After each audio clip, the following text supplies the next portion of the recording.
where you are in your journey, no matter what, you get to be of service. So what you're doing is, instead of, necessarily, and I think we can all have like some judgments, right? Where it can be, maybe how the person's dressed or how they present themselves. There can be some judgments on money. What begins to shift, though, when you focus strictly on service, you get to come from a place of almost this idea of testing or having a pulse on where somebody is at, and starting to get a sense of that. Not in a way of, hey, how much money can I get out of this?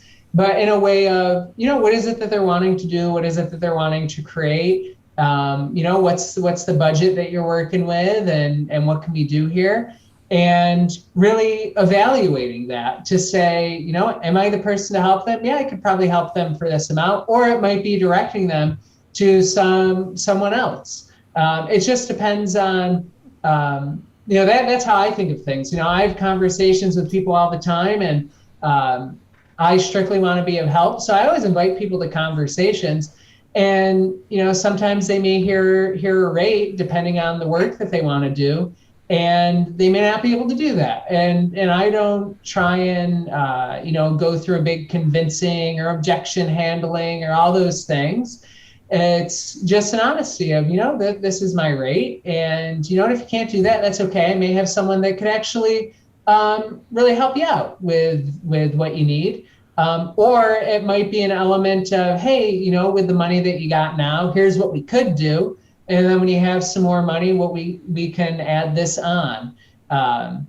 And it ends up being a way to just be of service, keep a pulse. So we aren't having to filter, do I want to work with this person? Don't I want to work with this person? If they seem like a good person, you get to be of service. If they, don't seem like a kind person, you may just be like, I don't think that's something I can help with.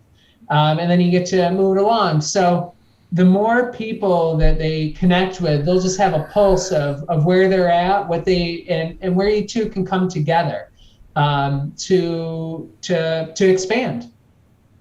Yeah, man. And I appreciate that. And you said being of service, and it's like, one, yeah, I guess we are in the service industry, and it is a luxury service at that. But also, the kind of service I think about when I hear you say that is just like the selfless kind that, like, unfortunately, I had to be taught or reminded through a bunch of pain and misery and people being of service to me when I was at my lowest point. But just being of service, even if that means that, like, you said, if one person might kind of suck and you may not want to work with them, and that's all right. And not taking that personal, or if the individual really wants that piece but can't afford it, and they don't take your pricing personal, but that's just not in the cards for them right now. I've been known to actually help them find a right artist, even if there's not one that's in our own shop. I'm always down to, like, help you hunt and help you inform you on what you need to look for. If you don't come to our shop and you plan on going out and venturing to this place, or if you're getting ready to move and I can't get you in my books in time, and these are some things you should look for when looking for a new tattoo artist, because ultimately, I like money and I like to get paid, but I want the individual to get a really nice, dope piece that they're going to admire and love the rest of their life. Definitely. And I always like to sort of like uncouple this concept of service, because sometimes people can confuse serving and pleasing. And we don't want to just please people.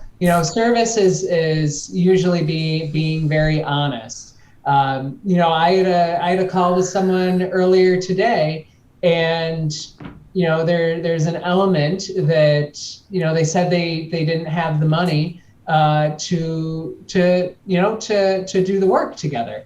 And so a lot of times what people are taught in sales is a lot of these objections and how do I handle this, and let me know each single response. And I just say, that's cool. When you got the money, we can talk more if you want. And that's, that's perfectly fine. And, I'll probably reconnect with them in like 3 months or so, or 2 to 3 months. And it's, there's always ways you can influence and manipulate if you really want someone to take action. But really, we want that action to come from within them. Right. And so sometimes being of service can also be someone sitting with the pain of them not having the money for it. That actually might be the thing that gets them to say, I really want to create this money, and this is the tattoo I want and who I want it from. And that's what they do.